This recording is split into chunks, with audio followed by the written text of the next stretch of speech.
Halo, Assalamualaikum warahmatullahi wabarakatuh. Oke, sahabat-sahabat Mas Tami kali ini mau membantu menjelaskan sedikit makna dari lambang-lambang atau tanda dari matematika ya. Nah, kebetulan yang Mas Tami ketahui ada 5 nih, yaitu ada tambah, kurang, kali, bagi, dan komposisi. Jadi operasinya adalah operasi penambahan, pengurangan, perkalian, pembagian, dan pensubstitusi. Jadi contohnya Mas Tami ambil sebuah fungsi fx 4x dikurangi 6 dan fungsi gx ya min 2x tambah 3, dan ini berlaku untuk semua fungsi ya. Nah, untuk bagian pertama kita tambahkan dulu bagaimana operasi penambahannya.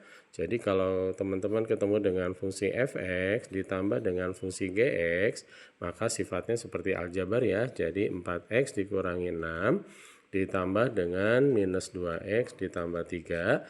Jadi yang kita tambahkan hanya variabelnya saja ya, lalu konstanta dengan konstanta. Jadi 4x dengan min 2x jadi 2x ya, kemudian min 6 sama plus 3 jadi minus 3 ya.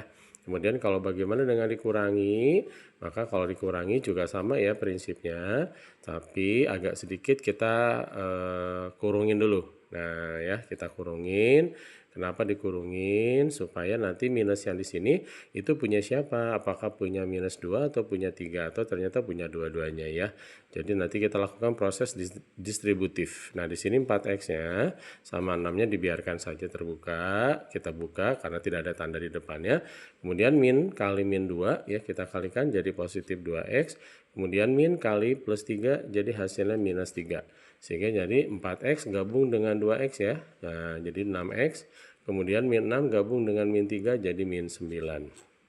Oke, nah kemudian bagaimana dengan bagian perkalian? Nah, kalau perkalian ya itu sama seperti perkalian aljabar juga. Jadi 4x dikurangi 6 dikali dengan minus 2x ditambah 3. Jadi kita kalikan distributif, boleh nih ada cara ayun, jadi 4x kali minus 2x jadi minus 8x, min 4x dikali 3 jadi plus 12x, kemudian gantian ya, jadi min 6 kali minus 2 jadi positif 12x, kemudian min 6 kali 3 jadi min 18. Nah, jadi yang di sini tadi min 8x kuadrat ya, karena 4 kali minus 2 dan x kali x. Nah, karena di sini ada pangkat 2-nya dan dia sendiri, jadi tidak perlu kita gabung, biarkan saja. Kemudian 12 sama 12 jadi 24x dan minus 18. Nah, semoga bermanfaat untuk bagian yang pertama.